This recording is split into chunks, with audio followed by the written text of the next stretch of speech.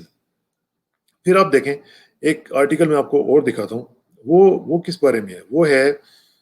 ایران کے بارے میں, اور وہ لکھا ہے ایران کے جو وزیر خارجہ ہیں انہوں نے لکھا ہے, اور وہ یہ کہہ رہے ہیں کہ جی Iran wants the nuclear deal it made. یہ محمد جواد ظریف جو ہیں وہ یہ کہہ رہے ہیں کہ یہ انہوں نے آرٹیکل لکھا ہے, پورا آپریڈ آرٹیکل ہے, یہ بہت تفصیلی آرٹیکل ہے, میں اس کی تفصیل میں نہیں جانا چاہتا, لیکن یہ ہے کہ اس میں انہوں نے بہت زیادہ ایمفسائز کیا ہے کہ اگر آپ ہمارے ساتھ معاملات کو ڈیل کر لیں تو ہم اپنی جو یورینیم انریچمنٹ کا پروسیس ہے اس کو روک سکتے ہیں اور یہ سب کچھ ہم کر سکتے ہیں, لیکن آپ کے پاس ٹائم بہت کم ہے. اب یہ جو چیزیں ہیں یہ میں اس لیے آپ کو یہ دکھا رہا ہوں کہ یہ ڈیولپمنٹس اس طرح کی ہوئی ہیں جس کی وجہ سے اب ایران امریکی فارن پالیسی کا ایک بہت بڑا ایک ایسا حصہ ہے جو ان کے لیے درد سر بھی ہے, اور ظاہر ہے اس کی وجہ اسرائیل ہے, تو وہ سارا کچھ وہ کرتے ہیں. تو یہ جو چیزیں ہیں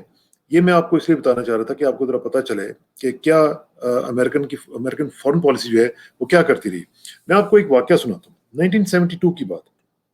سینیٹر جارج میک گورن جو تھے یہ ایک پریزیڈنشل کینڈیڈیٹ تھے رچرڈ نکسن کے مقابلے میں. اب رچرڈ نکسن کے مقابلے میں, رچرڈ نکسن کا آپ کو پتا ہے بڑا نام تھا, تو یہ جو سینیٹر تھے جارج میک گورن, ان کو جب نامینیٹ کیا گیا اور پھر جب ان کے آپ کو پتا ہے نامینیشن کے بعد پھر ایکسیپٹنس اسپیچ دی جاتی ہے پریزیڈنشل کینڈیڈیٹ کی طرف سے, تو جب انہوں نے اسپیچ دی تو اس میں انہوں نے ایک لفظ کہا, بلکہ انہوں نے ایک ایسا جملہ کہا, انہوں نے کہا کہ کم ہوم امریکہ, کیونکہ اس وقت ویتنام کی جنگ چل رہی تھی اور اس میں امریکہ کا شدید نقصان چل رہا تھا اور ان کو سمجھ نہیں آ رہی تھی کہ ہم کس طریقے سے اس کو ختم کریں. تو انہوں نے رچرڈ نکسن کے اوپر دباؤ ڈالنے کے لیے ایک یہ بات کی تھی کہ کم ہوم امریکہ, کہ امریکہ صاحب آپ اپنے ملک میں واپس آ جائیں. یہی بات جو ہے وہ آج لوگ یہ کہہ رہے ہیں کہ کم ہوم امریکہ. پوری دنیا کے مسائل کا حل آپ کے پاس نہیں ہے, آپ ہر طرف جا کے پنگے لیتے ہیں, ہر طرف آپ جا کے کرتے ہیں سارے کام جو بھی کرتے ہیں, اور رجیم چینجز کرتے ہیں, یا مختلف چیزیں اور جنگیں لڑتے ہیں, سب کچھ کرتے ہیں. اب لوگ کہہ رہے ہیں کہ now is the time for America to come back home. ٹھیک ہے جی. اچھا, اب اس میں ابھی آپ کو پتا ہے پچھلے دنوں میں کیا ہوا. اب یہ ابھی جو ٹرمپ کا معاملہ ہوا اور 6 جنوری کو جو معاملات کیپٹل ہل کے اوپر ہوئے وہ اپنے سب نے دیکھے, اور یہ جو نیشن کیپٹل کا جو ایک ویسے بھی ایک جو رکھ رکھاؤ ہوتا ہے وہ اس دن سب ٹوٹ گیا, بلکہ جو واشنگٹن ڈی سی تھا وہ ایک آرمڈ کیمپ کے طور پر ہمیں نظر آ رہا تھا. آپ نے دیکھا کہ بائیڈن کی جو انوگریشن تھی وہ کس طرح ہوئی, یعنی ہزاروں کی تعداد میں 20-25 ہزار نیشنل گارڈز فوجی جو ہیں وہاں پہ موجود تھے. اب جو امریکنز ہیں ان کی بڑی تعداد جو ہے وہ اس چیز کے خلاف ہے کہ اس طرح نہیں ہونا چاہیے تھا, لیکن اس طرح ہوتا ہے اور اس طرح ہوا, اور پریزیڈنٹ ٹرمپ کی وجہ سے ہوا, کیونکہ انہوں نے یہ کیا کہ جیسے ہی انہوں نے اپنے لوگوں کو موبلائز کیا تو اس کے بعد یہ معاملات خراب ہونے شروع ہوئے. اب جو گریٹسٹ فیئر ہے وہ یہ نہیں ہے کہ امریکہ جو ہے وہ کمزور پڑ گیا. گریٹسٹ فیئر یہ ہے کہ امریکہ کی جو انٹرنیشنل کریڈیبلٹی ہے, جو پوری دنیا میں انہوں نے اپنا ایک ہوا کریٹ کیا ہوا تھا, اور وہ جو ایک اپنا ایک امیج کریٹ کیا ہوا تھا, وہ ایٹ سٹیک آ گئی ہے. اب وہ جو انہیں ایک ڈیموکریٹک یوٹوپیا بنایا ہوا تھا پوری دنیا میں کہ جی ہم ڈیموکریسی کے یہ ہیں اور وہ ہیں, وہ سارے کا سارا ٹوٹتا ہوا نظر آ رہا ہے. اب ڈونلڈ ٹرمپ صاحب جو ہیں انہوں نے کیا کیا, یہ بیسیکلی میں آپ کو بتا رہا ہوں دو پیراڈائم تھے. ایک تو وہ جو کہ ریگولرلی ہم دیکھتے ہیں کہ جو نارمل قسم کے لوگ آتے ہیں جو سسٹم میں سے نکل کے آتے ہیں وہ کس طرح رن کرتے ہیں, اور ایک بندہ جو آؤٹ سائڈر تھا وہ آ کے اس نے کیا کیا, اس نے ان کی جو نارمز تھیں ان کو ریفیوز کر دیا ماننے سے, اور اس نے کیا کیا, اس نے یہ کیا کہ جو لوگوں کا ایک ان کے اندر جو ڈس سیٹسفیکشن تھی اس کی وہ آواز بن گیا. جب انہوں نے دیکھا کہ جو مڈ امریکہ ہے, جو کرسچین بیلٹ ہے, جس طرح کے وہاں پہ حالات ہیں, ان کو ایکسپلائٹ کرنا بہت ضروری ہے, اور انہوں نے وہ کیا. اور ایک انٹرنیشنل کمیونٹی جو سو کالڈ انہوں نے اپنی ایک میسج دیتے ہیں جس میں یورپین یونین اور فلانے جو بھی ہیں سارے کچھ ہیں, ان کو بھی انہوں نے میسج دیا کہ میں اب آپ کے ساتھ اس طرح نہیں چلوں گا جس طرح کے پہلے لوگ چلتے رہے. آپ کو یاد ہے کہ یورپین یونین کے ساتھ ان کے پرابلمس ہوئے, باقی جو ان کے الائز تھے ان کے ساتھ پرابلمس ہوئے, ساؤتھ کوریا کے ساتھ ہوئے, بلکہ جرمنی وغیرہ کے ساتھ بھی ہو کے جی انہوں نے کہا کہ اب آپ یہ جو ہماری فوج وہاں پہ ہے جو آپ کی حفاظت کر رہی ہے اس کے پیسے دیا کریں آپ.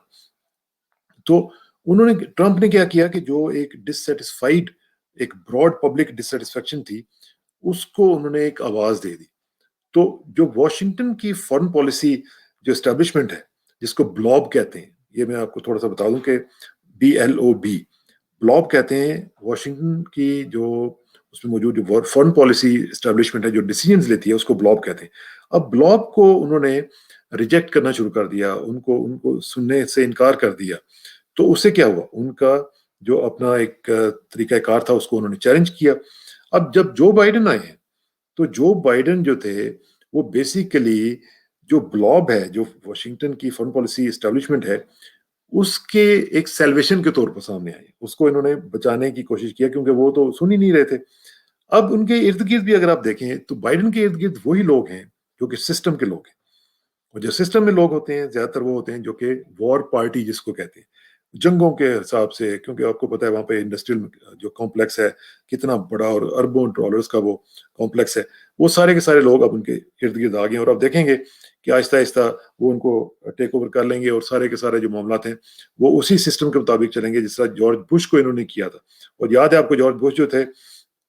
وہ اتنا مجبور ہو گئے ہوئے تھے کہ ان کے پاس ڈیسیژن میکنگ کی پاور ہی نہیں تھی. وہ جو کچھ وہ یہ لوگ کہتے تھے, حالانکہ وہ کہتے رہے کہ یہ ایک ہمبل فارن پالیسی ہونی چاہیے, لیکن انہوں نے کسی نے ہمبل بننے نہیں دیا.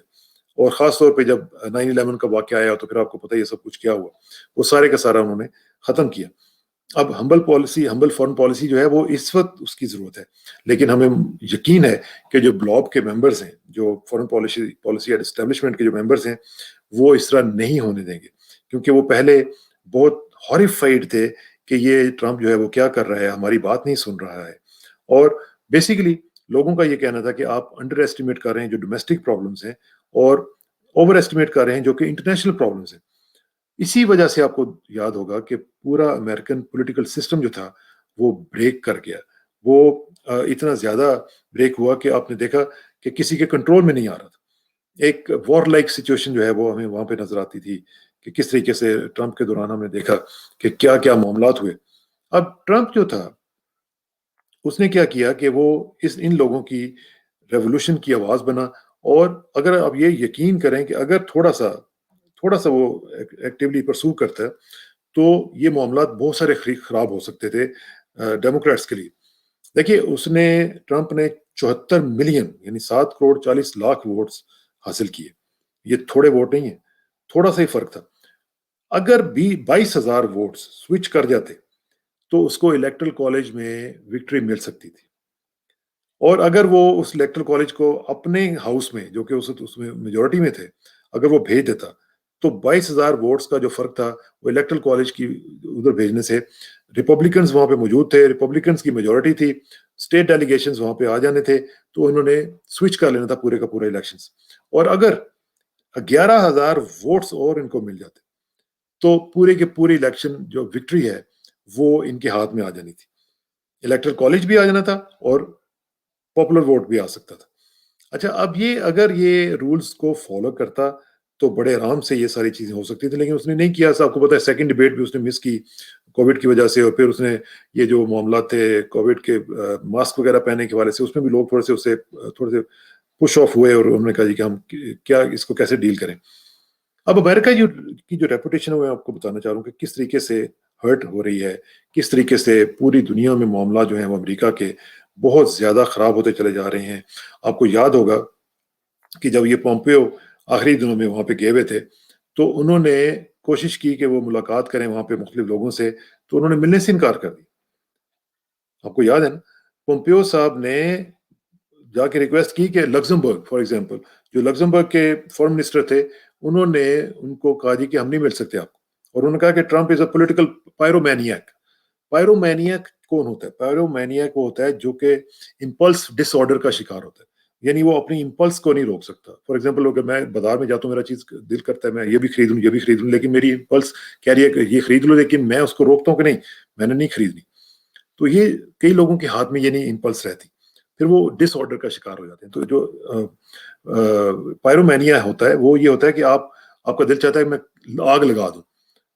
تو وہ آگ لگانے کی جو امپلس ہے وہ آپ کو آگ لگانے پہ مجبور کرتی ہے، اور اس کو پائرومینیا کہتے ہیں۔ اور اس نے یہ کہا لکسمبرگ کے فارن منسٹر نے کہ ٹرمپ جو ہے وہ پولیٹیکل پائرومینیک ہے، وہ ہر جگہ پہ سیاسی جنگ چھیڑ دیتا ہے۔ تو اس طرح کے جو حالات جب ہو جائیں اور اس میں آپ کی فارن پالیسی جو ہے اس کو دیکھنے والا کوئی نہ ہو، اور انٹرنیشنل امیج جو ہے وہ آپ کا بست ہو جائے، اور آپ کا تمام جو ایک سٹینڈنگ ہے وہ ساری کی ساری رسوا ہو جائے، تو پھر آپ دیکھیں گے کہ آپ کی اکانومی تباہ ہو جاتی ہے۔ ابھی بھی آپ دیکھیں گے کہ کرونا وائرس کی جو اکانومی ہے، اس کے بعد trillions and trillions of dollars کا جو ہے وہ ڈیفیسٹ ہو چکا ہوا ہے، اور اس وقت ٹوٹل کرونا وائرس ڈیفیسٹ جو ہے اگر دیکھا جائے تو وہ تقریباً 16 ٹریلین ڈالرز تک پہنچ چکا ہوا ہے۔ آپ اندازہ لگائیں کہ یہ اکانومی کا کیا بیڑا گرک ہو گیا ہوا ہے ان کی، اور کس طریقے سے یہ چائنا کا مقابلہ کر سکتے ہیں۔ یہ اس طرح کی چیزیں جو کہ بہت ہی خطرناک حد تک بڑھ سکتی ہیں اگر ان کو روکا نہ گیا۔ تو اس پہ ہم مزید آپ سے تفصیل سے بات کریں گے کسی وقت، لیکن یہ ہے کہ یہ میرا مقصد یہ تھا بیسیکلی کہ ہم کوشش کریں کہ آپ کو سمجھائیں کہ فارن پالیسی کے حوالے سے امریکہ کی فارن پالیسی کہاں پہ کھڑی ہوئی ہے، اور کس طریقے سے انہوں نے اپنا جو انٹرنیشنل پولیٹیکل آرڈر ہے اور اپنا پولیٹیکل امیج جو ہے اس کو ہرٹ کیا ہے۔ بہت بہت شکریہ، تھینک یو ویری مچ۔